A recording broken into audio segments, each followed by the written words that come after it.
Episode की शुरुआत में हमें कोइजुमी की आवाज़ आती है जो कहती है कि हम दोनों अगर नॉर्मल हाई स्कूल गर्ल और बॉय होते, जहाँ मेरी हाइट छोटी और ओतानी की हाइट बड़ी होती, तो हम दोनों कॉमेडी ड्यू ना होकर एक दूसरे के प्यार में होते। उसके आगे कोइजुमी कहती है लेकिन सच्चाई यही है कि वो एक छोटा बच्चा है। उसके बाद नोबू और नकाओ को दिखाते हैं जो ओतानी को सजा दे रहे हैं क्योंकि कोइजुमी को ओतानी की वजह से दुख होता है। उसके बाद ओतानी नकाओ को कहता है, तुमने ही तो कहा था जो मैं सोचता हूँ वो मुझे कह देना चाहिए। जिस पर नोबू ओतानी से पूछती है, तुम्हें रीज़ा के बारे में क्या पसंद नहीं है।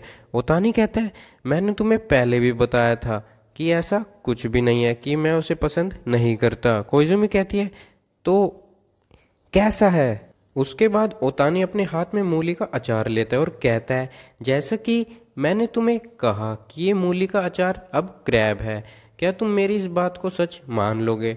जो सुनने के बाद वो दोनों मिलकर ओतानी को पीटने लगते हैं और नकाओ कहता है, ऐसी चीज़ें मत कहो जो हमें समझ ही ना आए। नोबू कहती है, तुम रीज़ा को मूली के अचार से कंपेयर मत करो। उसके बाद जब कोइजुमी और नोबू अपने कमरे में जा रहे थे तभी ओतानी कोइजुमी को रोककर कहता है, मुझे माफ़ कर दो। जो सुनकर कोइजुमी को एक झटका लगता है। कोइजुमी कहती है कि तुम कितनी बार इस माफ़ी शब्द को यूज़ करके मुझे दुख दोगे, एक बार माफ़ी मांगना ही ठीक है। और उन दोनों का ड्रामा सारी क्लास देख लेती है। अगले सीन में कोइजुमी को दिखाते हैं जो डिप्रेस होती है। तभी वहां पर हारुका आ जाता है और कोइजुमी को बताता है कि उसे कई सारी लड़कियों ने कन्फेस किया है। जो सुनकर नोबू गुस्सा हो जाती है और हारुका को वहां से भगा देती है। अगले सीन में नोबू को दिखाते हैं जो कोइजुमी से पूछती है कि अब वो क्या करेगी, क्या वो ओतानी पर गिव अप कर देगी। कोइजुमी कहती है कि इसमें गिव अप करने वाली कोई बात ही नहीं है। कोइजुमी रोते हुए कहती है कि मूली का अचार कभी क्रैब नहीं बन सकता है ना। नोबू कहती है, क्या तुम अब भी उस बात को सोच रही हो। उसके बाद नोबू पूछती है कि तुम परसों अपने फ्री टाइम में क्या करोगी। अगर तुम्हें ओतानी के साथ नहीं रहना है तो हम दोनों एक साथ घूमने जा सकते हैं। कोइजुमी कहती है, मैं ठीक रहूँगी। मुझे मुझे बुरा लगेगा कि अगर मैं एक लवी डवी कपल पर बोझ बनूंगी तो। उसके बाद नोबू पूछती है, तुम क्या करोगी रीज़ा। कोइजुमी कहती है, मैं किसी और को ढूंढ लूँगी और ऐसा नहीं कि मुझे ओतानी के आसपास होने से कोई फ़र्क पड़ता है। जिसके बाद कोइजुमी कहती है, वैसे भी मैं ही तो थी जिसने ये कहा था कि मुझे पहले जैसा रहना है ओतानी के साथ, तो अब ओतानी को इग्नोर करना पॉइंटलेस होगा। उसके बाद नोबू कोइजुमी से माफ़ी मांगती है क्योंकि वो ही थी जिसने कोइजुमी को कन्फेस करने के लिए मजबूर किया था। उसके बाद नोबू कहती है कि मुझे लगता है कि सारी गलती मेरी ही है। जिस पर कोइजुमी कहती है कि ये तुम क्या कह रही हो। और रही बात कन्फेशन की, वो तो मैं ओतानी को अपनी फीलिंग्स बता रही थी। नोबू कहती है, लेकिन तभी कोइजुमी कहती है, कुछ भी हो मैं ग्रेटफुल हूँ कि तुमने मुझे वो करने के लिए मोटिवेट किया। जो सुनकर नोबू इमोशनल हो जाती है और कोइजुमी को गले लगा लेती है। उन दोनों के शोर से बाकी लड़कियां भी उठ जाती है। उसके बाद वो सभी पिलो फाइट खेलने लगते हैं जहाँ पर कोइजुमी मन में कहती है, अगर वो डिप्रेस रहेगी तो वो सभी को चिंता में डाल देगी। अगले सीन में कोइजुमी को दिखाते हैं जो बहुत ही मोटिवेटेड लगती है। उसके बाद कोइजुमी को एक मैगजीन मिलती है जिसमें उमिबोजू की फ़ोटो होती है और वो ये ओतानी को दिखाती है। उसके बाद उन दोनों को पता चलता है कि उमिबोजू हाकोडे चला गया है छुट्टियां मनाने और उन दोनों की ट्रिप भी वहीं जाएगी अगले दिन।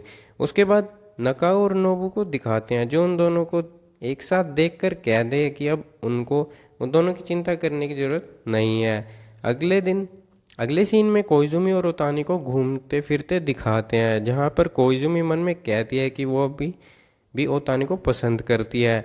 कोइजुमी कहती है कि वो ऐसा ओतानी के साथ इंजॉय कर रही है, वो ही उसके लिए बहुत है। जब वो दोनों जा रहे थे तभी ओतानी के पास एक लड़की आती है जो उसे उसकी फ़ोटो खींचने के लिए रिक्वेस्ट करती है, जिस पर ओतानी मान जाता है। जो देखकर कोइजुमी का ये रिएक्शन होता है। वो लड़कियां ओतानी से पूछती है कि वो कंसाई डिस्ट्रिक्ट से है, जिस पर ओतानी हाँ करता है। उसके बाद वो लड़कियां ओतानी को कंसाई डायलेक्ट में कुछ बोलने के लिए कहती है, जिस पर ओतानी वही चीज़ बोल देता है और वो सभी लड़कियां खुश हो जाती हैं। उसके बाद कोइजुमी उन सभी लड़कियों को डराकर भगा देती है। वो लड़कियां जाते हुए ओतानी से माफ़ी मांगती हैं और उसे क्यूट भी कहती हैं। तभी उनमें से एक लड़की कहती है, लेकिन वो लंबी लड़की कौन थी, उसकी गर्लफ्रेंड। दूसरी लड़की कहती है, ये तो पॉसिबल ही नहीं है। जो सुनकर कोइजुमी को थोड़ा बुरा लगता है। जहाँ पर कोइजुमी को ओतानी की एक बात याद आती है, जहाँ ओतानी ने उसे कहा था कि वो एकदम से उसे गर्लफ्रेंड के रूप में स्वीकार नहीं कर सकता है। अगले सीन में जब वो दोनों कहीं जा रहे थे, तभी उन दोनों को पता चलता है कि कोइजुमी का वॉलेट गुम हो गया है। उसके बाद वो दोनों कोइजुमी का वॉलेट ढूंढने लगते हैं, पर उन्हें वॉलेट कहीं नहीं मिलता और रात हो जाती है। उसके बाद ओतानी कहता है कि जहाँ वो आज घूम रहे थे वहीं पर वो कोइजुमी का वॉलेट ढूंढेंगे, लेकिन कोइजुमी वॉलेट ढूंढने के लिए मना करती है और कहती है वैसे भी उसमें 1,000 येन ही थे। जो सुनकर ओतानी को गुस्सा आ जाता है और वो कहता है क्या तुम्हें पता भी है हम इतने पैसों में क्या कुछ खरीद सकते हैं? तुम्हें श्राप लगेगा अगर तुमने वो वॉलेट नहीं ढूंढा पागल। कोइजुमी कहती है लेकिन ये मिलने का समय हो गया है, अगर हम दोबारा लेट हो गए तो हमारे बारे में रूमर्स फैलने शुरू हो जाएंगे। ओतानी कहता है उन्हें कहने दो जो उन्हें कहना है, जो सुनकर कोइजुमी का कुछ ऐसा रिएक्शन होता है। उसके बाद ओतानी कहता है अगर तुम्हारे पास इतनी व्यर्थ की बातें करने का समय है तो तुम्हारे पास वॉलेट ढूंढने का समय भी होगा। उसके बाद ओतानी कोइजुमी को बताने लगता है कि वो दोनों वॉलेट को कहाँ कहाँ ढूंढेंगे। तभी ओतानी की नज़र कोइजुमी पर जाती है जो रो रही है, जो देखकर ओतानी डर जाता है। उसके बाद ओतानी कोइजुमी से पूछता है क्या तुम्हें वॉलेट इतना प्यारा है? कोइजुमी कहती है वो बात नहीं है पागल। जैसे ही ओतानी कहता है मैं पागल क्यों हूँ, मैं तो बस तुम्हारी मदद करने की कोशिश, तभी कोइजुमी उसे चुप होने के लिए कह देती है। उसके बाद कोइजुमी मन में कहती है और जब मैंने फाइनली डिसाइड कर लिया था कि मैं गिव अप कर दूंगी अच्छे के लिए, ये बहुत ही मुश्किल हो जाता है जब तुम इतने अच्छे होते हो मेरे साथ। तभी ओतानी का ध्यान कहीं और जाता है और वो कोइजुमी को बुलाता है और उसे पीछे मुड़कर देखने के लिए कहता है, जहाँ पर और कोई नहीं बल्कि उमिबोजू अपने परिवार के साथ होता है, जो देखकर वो दोनों तेजी से चिल्लाना शुरू कर देते हैं उमिबोजू। तभी वो दोनों उसकी ओर देखते हैं और उसके बाद उमिबोजू भी उनकी ओर देखता है, जिससे उन दोनों का कुछ ऐसा रिएक्शन होता है। तभी कोइजुमी ओतानी को कहती है जाओ और उसे कुछ कहो। ओतानी कहते हैं मैं? कोइजुमी कहती है हाँ, ये once in a lifetime opportunity है। तभी कोइजुमी को उमिबोजू के हाथ में अपना वॉलेट दिखता है और वो अपना वॉलेट ले लेती है, जिस पर उमिबोजू पूछता है क्या ये तुम्हारा वॉलेट है? मैं अभी इसे पुलिस स्टेशन में देने वाला था, जिस पर कोइजुमी उससे माफ़ी भी मांगती है। उसके बाद उमिबोजू पूछते हैं क्या तुम दोनों स्कूल ट्रिप पर आए हो? वो दोनों कहते हैं हाँ। तभी ओतानी बताता है कि वो अपनी क्लास से मिलने के लिए देरी कर चुके हैं। जब वो दोनों वहां से भागकर अपनी क्लास के पास पहुंचने की कोशिश कर रहे थे, तभी उमिबोजू की पत्नी उन दोनों को लिफ्ट देने के लिए कहती है।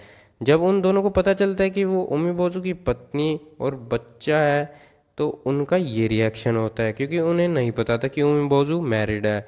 उसके बाद उमिबोजू, उसका बच्चा और ओतानी टैक्सी लेने चले जाते हैं और दूसरी ओर कोइजुमी और उमिबोजू की पत्नी बातें करने लगते हैं। उसके बाद कोइजुमी को उमिबोजू की पत्नी से पता चलता है कि जब उमिबोजू ने उसे कन्फेस किया था तो उसने उसे रिजेक्ट कर दिया था, क्योंकि वो लंबे समय से स्कूल फ्रेंड्स थे और वो उसे डेट करने के बारे में नहीं सोच सकती थी। और तभी ओतानी को टैक्सी मिल जाती है और उमिबोजू की पत्नी कहती है जीवन को प्रिडिक्ट कर पाना बहुत ही मुश्किल है ना? तभी कोइजुमी कहती है तो मूली का अचार भी क्रैब बन सकता है ना? उमिबोजू की पत्नी उसका मतलब पूछती है। कोइजुमी कहती है इसका कुछ मतलब नहीं है। उसके बाद कोइजुमी मन में कहती है मुझे गिव अप करने के लिए अपने आप को फोर्स नहीं करना चाहिए।